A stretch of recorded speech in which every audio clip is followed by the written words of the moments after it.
A few moments later. Hi guys, good morning. Early morning. We are here in the road and let's go to Forca. Guys, this morning is another adventure going to the mountain. Oh, maybe we're very tired because we're going up to the mountain. How many uh, high is it? And we will see later, guys. So let's go.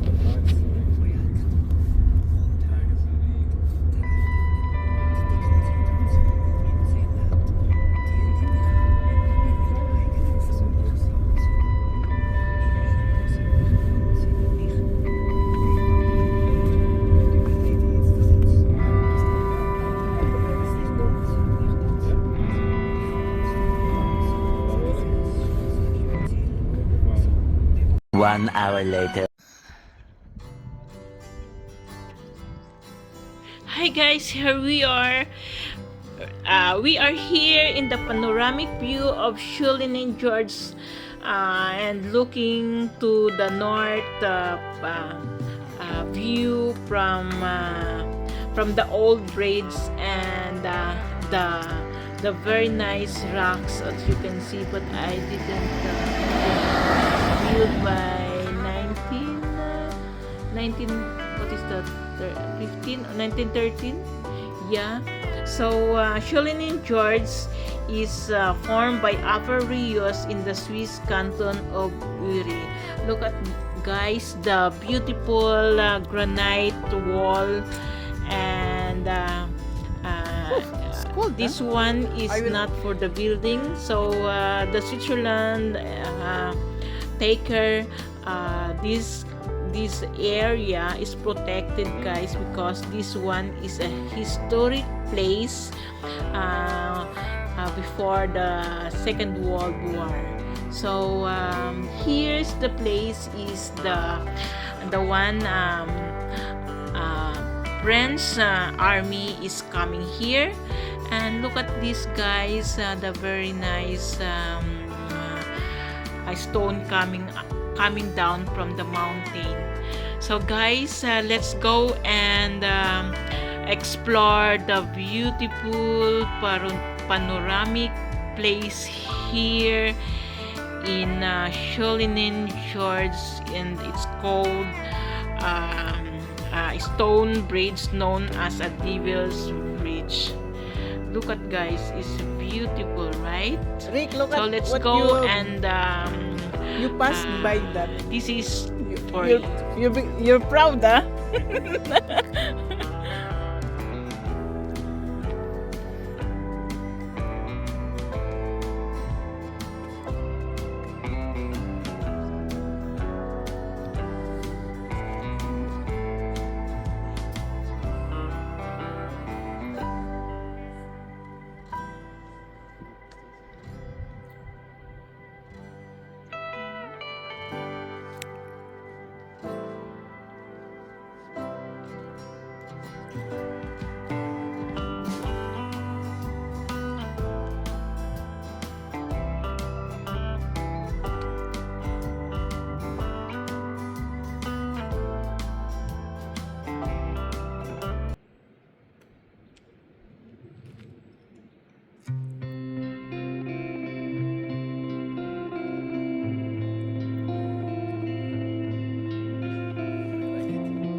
You take the picture? Look at me. It's very nice. Can you take me a picture?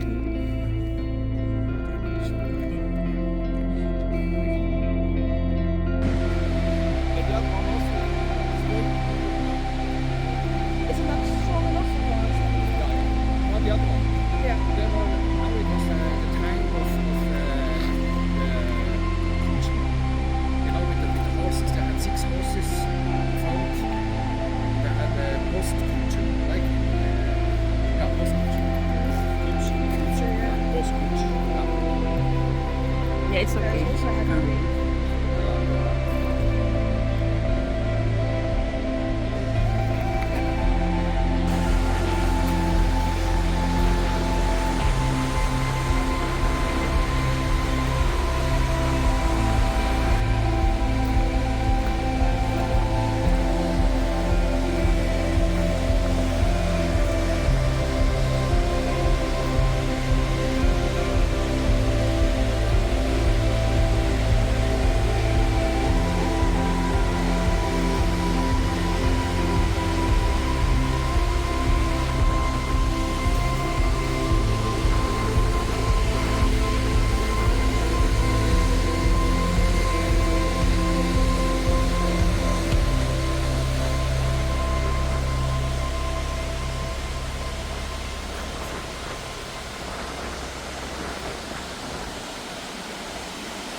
The church was first opened up a bridge with the construction of the wooden bridge in 1230 before 1231 year. It was very long time. This was the Deville Bridge.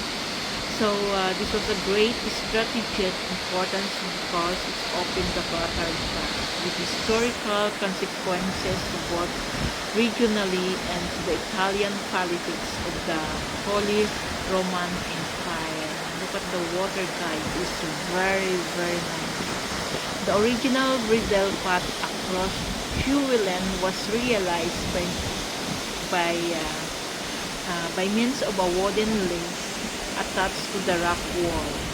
This wall. Wow, fantastic.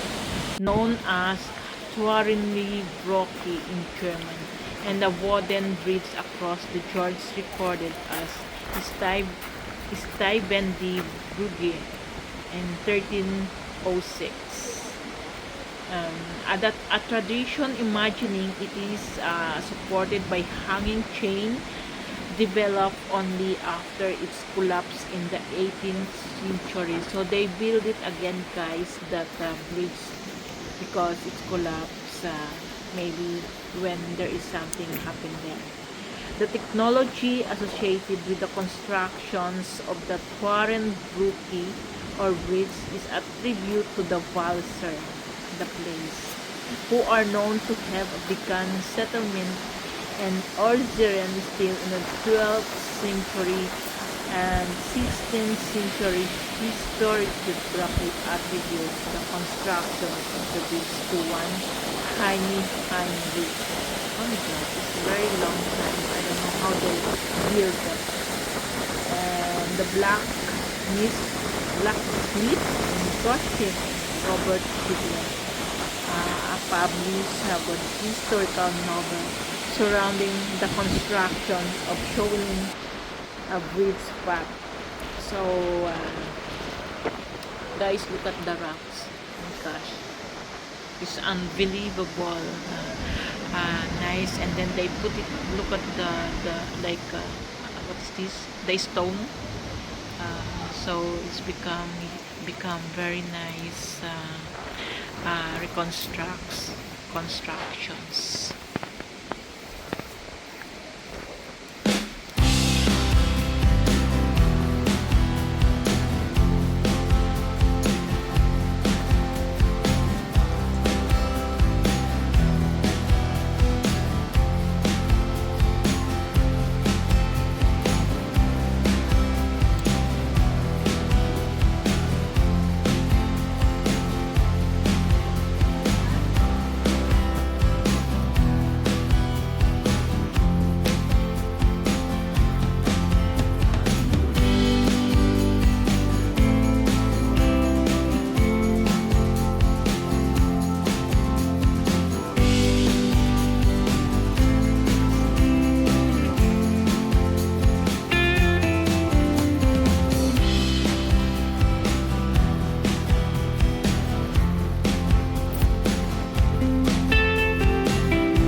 It's a new, yeah, it's a new.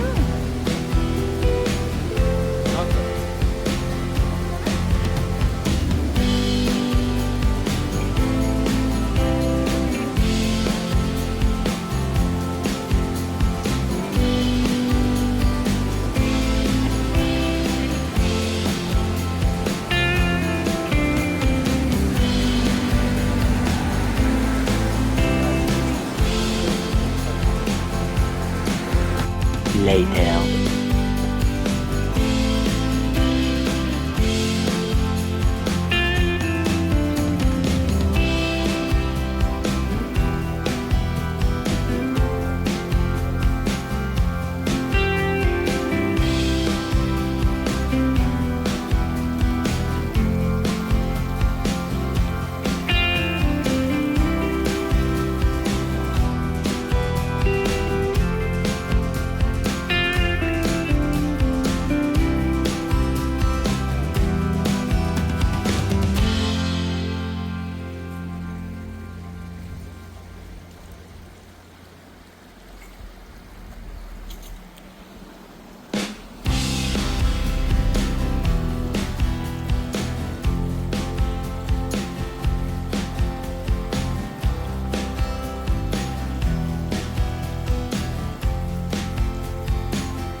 She's shy.